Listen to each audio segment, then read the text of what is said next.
दोस्तों नमस्कार, मैं हूं एक लेखक। ये है मेरी किताब ब्लेंडर ऑफ ब्लेस्फेमी इन ब्लेंडर भाई विजय कुमार पाल, और ये अस्तित्व पब्लिकेशन बिलासपुर छत्तीसगढ़ में छपी है। आप इसको अमेजॉन फ्लिपकार्ट से भी खरीद सकते हैं। ऐसी मेरी एक ये किताब है पैरानोइया ऑफ कल्ट्स भाई विजय कुमार पाल, इसको भी आप अमेजॉन फ्लिपकार्ट से खरीद सकते हैं। इसी तरह बहुत सारी किताबें मैंने लिखी हैं। आज का जो हमारा मौजू है, जो आज विषय है, वो यह है कि सोनम वांगचुक जो दोस्तों लद्दाख में हिंसा हो रही है उसके लिए जिम्मेदार कौन है। लद्दाख में जो हिंसा हो रही है, और पहले मैं आपको वाजे कर दूं, आपको बता दूं कि लोग कहेंगे कि मैं कांग्रेस का अंधभक्त हूं, मैं बीजेपी का किसी का भी अंधभक्त नहीं हूं। मैं बीजेपी की शाखाओं में जाता रहा, आरएसएस की शाखाओं में जाता रहा। बीजेपी में तो मैं कभी मेंबर नहीं बना, लेकिन अखिल भारतीय विद्यार्थी परिषद आरएसएस में रहा। लेकिन मैंने ये सोचा कि आपको ये बता दें हम कि आप लोग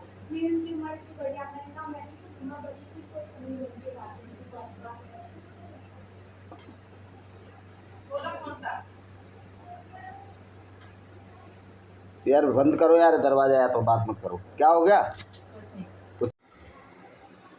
तो दोस्तों, जैसा कि हम चर्चा कर रहे थे, मैं हूँ एक लेखक, मेरा नाम है विजय कुमार पाल। ये भी फैंक्स ऑफ कोबरा मेरी किताब है। तो दोस्तों, आज हम सोनम वांगचुक के बारे में चर्चा करेंगे। लद्दाख के लोग बहुत अच्छे हैं। लद्दाख में कभी कोई हिंसा नहीं हुई, क्योंकि लद्दाख में बहुसंख्यक बौद्ध हैं। लद्दाख में मुस्लिम नहीं है, कारगिल में शिया मुस्लिम है। देखिए, मुसलमान तो इस्लाम के अनुसार कुछ गड़बड़ कर सकता है, क्योंकि उसका इस्लाम धर्म उसके लिए उकसाता है। लेकिन सोनम वांगचुक तो बौद्ध हैं, वो इस तरह की हरकतें कर ही नहीं सकते कि चीनी एजेंट हैं।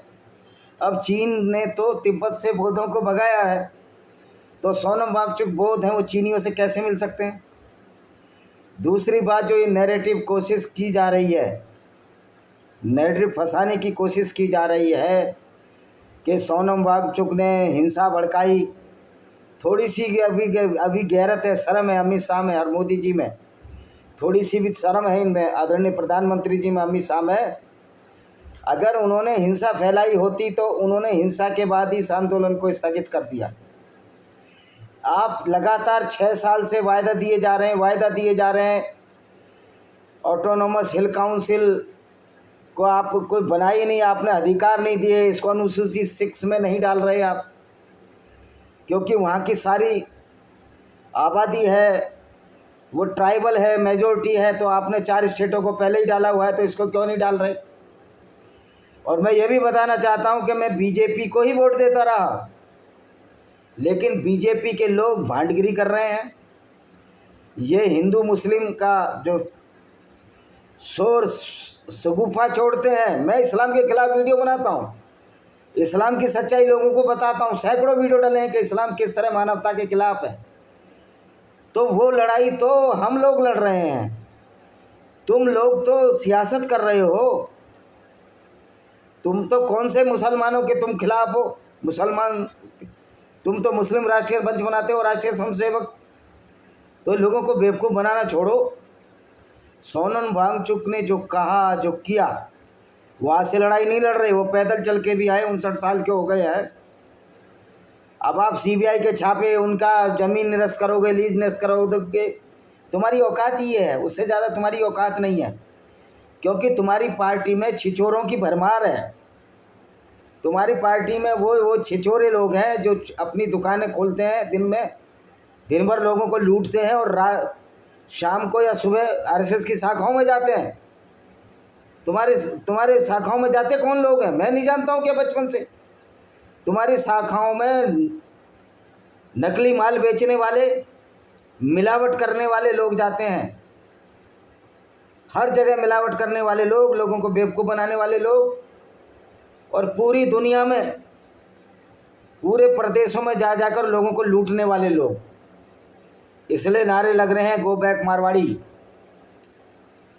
तो बीजेपी कभी भी गरीबों की पार्टी नहीं रही है, ना रहेगी, ना इसका कोई ऐसा आधार है।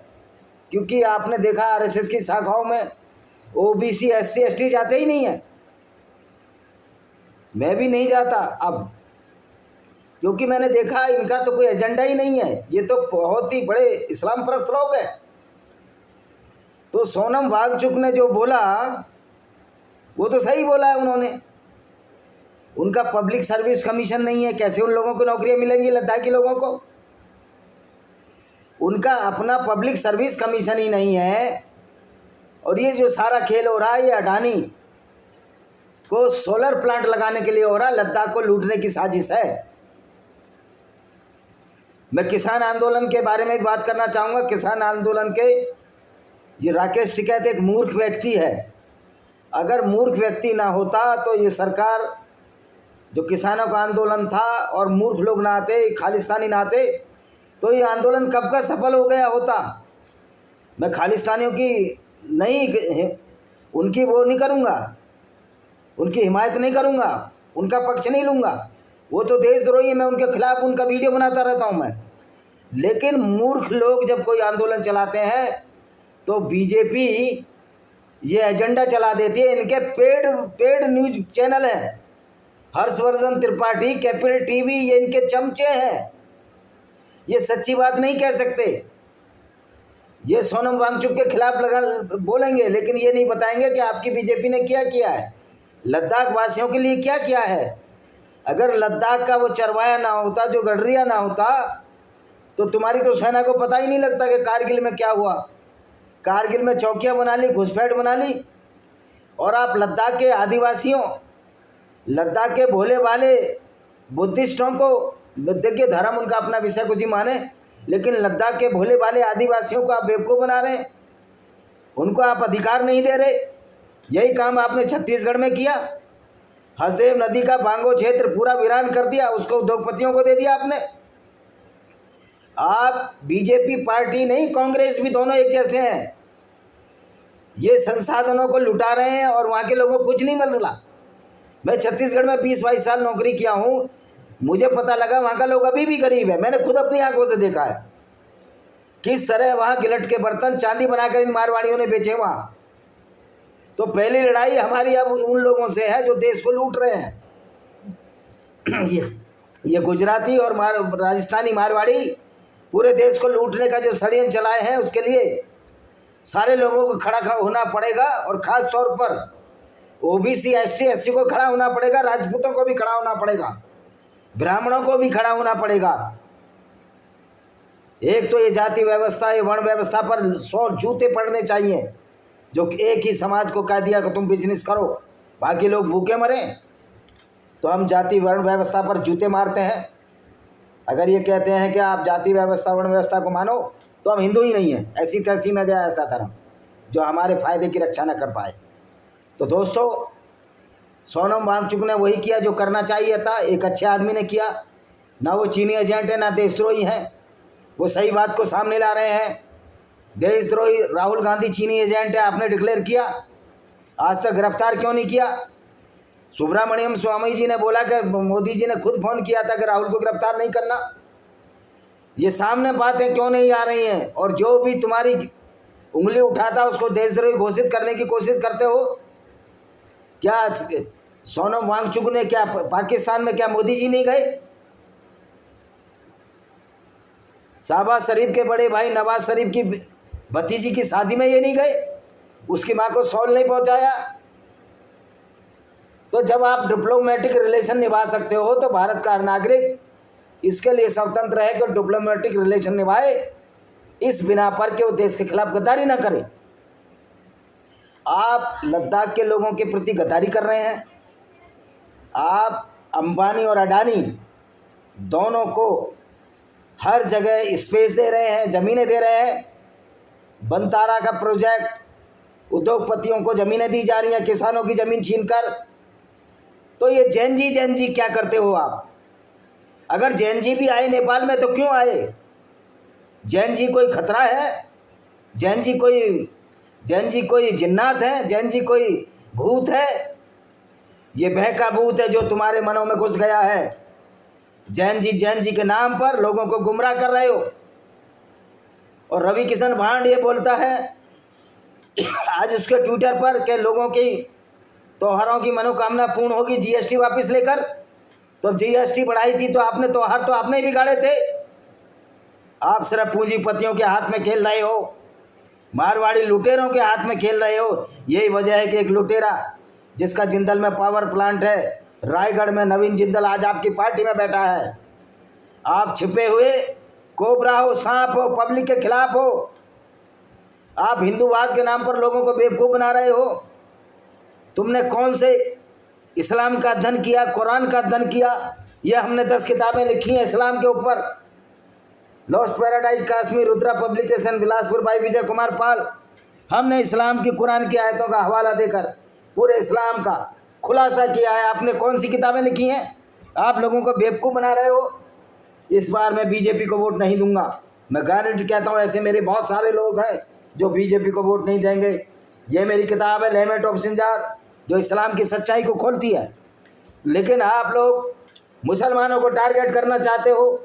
सच्चाई ये है कि आप इस्लाम को बताओ, इस्लाम की गलतियां बताओ। वहाँ तो आप इस्लाम की कुरान की गलतियां ना बताकर ग्रैंड मुफ्ती को मोदी जी ट्विटर पर उनकी मौत का संदेश बनाते हैं। हम उनको ट्विटर पर ही जवाब देते हैं। ये ग्रैंड मुफ्ती वही मुफ्ती होगा जो इस्लाम की विचारधारा को आगे बढ़ा रहा होगा, जो इस्लाम की जो गुंडागर्दी है गैर मुसलमानों के खिलाफ उसको आगे बढ़ा रहा होगा। आप उनको बधाइयाँ देते हैं और आप यहाँ पर हिंदू मुस्लिम गलियों में चलाते हैं। हमें इस्लाम को टारगेट करना है, किसी मुसलमान को टारगेट नहीं करना, क्योंकि मुसलमान भी हमारे भाई हैं। वो इस्लाम की इस बारीकी को समझेंगे, निश्चित तौर पर वो इस्लाम से बाहर आएंगे। ये सवाल आपका नहीं है, ये सवाल हम जैसे लोगों का है जिन्होंने किताब लिखी है इस्लाम पर, जो इस्लाम को जानते हैं, जिन्होंने सैकड़ों हजारों बार कुरान पढ़ा है। आपको ना ABCD कुरान की आती नहीं, मोहन भागवत को ABCD कुरान की आती नहीं, बस एक एजेंडा चला रखा है कि मुसलमान खराब होता है। मैं फिर कहना चाहता हूँ, मुसलमान नहीं खराब होता, वो इस्लाम को पढ़कर खराब होता है। तो हमें टारगेट इस्लाम की विचारधारा को करना है। तो मैं ये कहना चाहता हूँ, सोनम वांगचुक ने जो किया वो ठीक किया। अगर बीजेपी गद्दारी कर रही है लद्दाख के लोगों के साथ, और जो ये सीमांत का स्टेट है, इसका फ़ायदा दूसरे लोग उठाएंगे, इसके लिए बीजेपी में मौका दे रही है। और जो लद्दाख में 4 लोग मारे गए, ये बीजेपी की असफलता है। इसमें अमित शाह और नरेंद्र मोदी अमित शाह के अंदर आता है, इनको इस्तीफा दे देना चाहिए। अमित शाह से एक बार मैं भी मिला हूँ, फेस रीडिंग से पता चलता है बहुत ही कार प्रवृत्ति के व्यक्ति हैं। उनकी औकात नहीं कि बिना सुरक्षा के दायरे से बाहर निकलकर जवाब दे सके।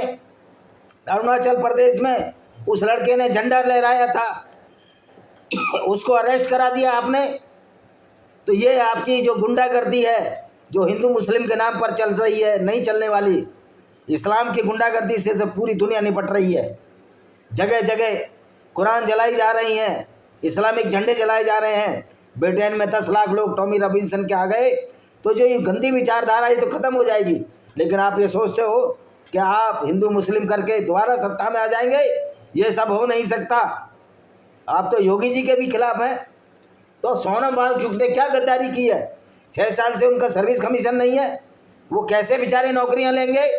वहाँ कोई और चीज़ नहीं है। तुम्हारा सारा ये है जो फंडा है, लद्दाख में कोई जनतांत्रिक मोर्चा, जनतांत्रिक सरकार ना हो, उनका कोई रिप्रेजेंटेशन ना हो, उनकी ज़मीन जायदाद और उनके संसाधनों का हड़पने का जो हक है, इसको मोदी सरकार लाठी तंत्र के बल पर, पुलिस के बल पर हत्याना चाहती है। मैं RPF के जवानों से भी कहना चाहता हूँ कि आप भी हमारे भाई बहन हो, आप भी गरीबों के घर से जाते हो। कोई अंडानी अंबानी का लड़का पुलिस में नहीं जाता, आर्मी में नहीं जाता, और आपको तो ये लद्दाखी सपोर्ट करते हैं। फिर आपने इन पर गोलियां चलाई, आपको भी सोचना पड़ेगा बार बार। मत मानो मजिस्ट्रेट का ऑर्डर, वो ऑर्डर जो पब्लिक की भावनाओं को कुचलने का काम करता है, उसका ऑर्डर मानने की जरूरत नहीं है। ये कितने लोगों को गिरफ्तार करेंगे? जब पब्लिक हथियार उठा लेती है तो क्रांतियाँ होती हैं। तुमको क्यों डर है जैन जी से? तुम्हारा मन में चोर है, तुम चोर हो, तुम भांड हो, तुम्हारे अंदर भय है, इसलिए तुम्हारी टांगें कांप रही हैं। तुमको सच्चाई स्वीकार नहीं है। और सोनम वांगचुक को गिरफ्तार करने से पूरे देश में आग लग जाएगी। आप क्या समझते हो कि आप इस तरह लद्दाख वालों की ज़मीन छीन लेंगे और हम पूरी दुनिया, पूरे हिंदुस्तान के लोग नहीं बोलेंगे, हम भी सड़कों पर उतर कर आएंगे सोनम वांगचुक के फेवर में। ये जिंदगी अगर देश से हित में चली जाए तो कोई दिक्कत नहीं। मेजर गोरवारिया ने सही कहा था कि आप उनका अधिकार क्यों नहीं दे देते, आपके लिए छोटी सी बात है, लेकिन आपने मुद्दा बना रखा है। अडानी को वो ज़मीन देनी है, लद्दाख को अडानी के हाथों लुटवाना है। जिस तरह मायावती ने शाहजहाँपुर ज़िले में एक गांव है, वहीं जहां हमारा सेंट्रल वेयर हाउस है, जहाँ मैं नौकरी करता था, वहाँ पूरी ज़मीन रिलायंस को दे दी, अंबानी की, मुकेश अंबानी को, कि भाई छोटे को, अनिल अंबानी को। आज वो वीरान पड़ी है ग्वारी गांव के पास, और वो गांव के लोग मजदूरी करने हमारे वेयर हाउस से मारे हैं। ये है तुम्हारा कैरेक्टर नेताओं का, कांग्रेस हो, बीजेपी हो, सपा हो, ये सारे के सारे, इनको जैन जी की ज़रूरत है, क्योंकि इस तरह के हरामी लोग हैं, ये देश को बर्बाद करने में तुले हुए हैं। इसी के साथ मैं इस वीडियो को विराम देता हूँ। और ये मेरी किताब है डेमोक्रेसी की। आप देखिए कि किस तरह डेमोक्रेसी का मजाक इन राजनेताओं द्वारा बनाया जा रहा है। और अटल बिहारी वाजपेयी इनके आदर्श है, जो नंबर 1 का लड़कीबाज था। मैं इनके पूरे किस्से जानता हूँ, मुरैना में रिपोस्टिंग रही है, ज़्यादा मत खुलवाओ। अगर कोई इस पर टिप्पणी करेगा, मैं फिर वाजपेयी की एक एक चीज़ खोलकर आपके सामने रख दूंगा। और ये हमारे माननीय मंत्री बालेश्वर त्यागी, जो गाजियाबाद में रहे हैं, हमारे बड़े मधुर संबंध है, उनके आदर्श ही अटल बिहारी वाजपेयी जी हैं। इसी के साथ मैं इस वीडियो को विराम देता हूँ। वंदे मातरम, जय हिंद, आपका दिन शुभ हो।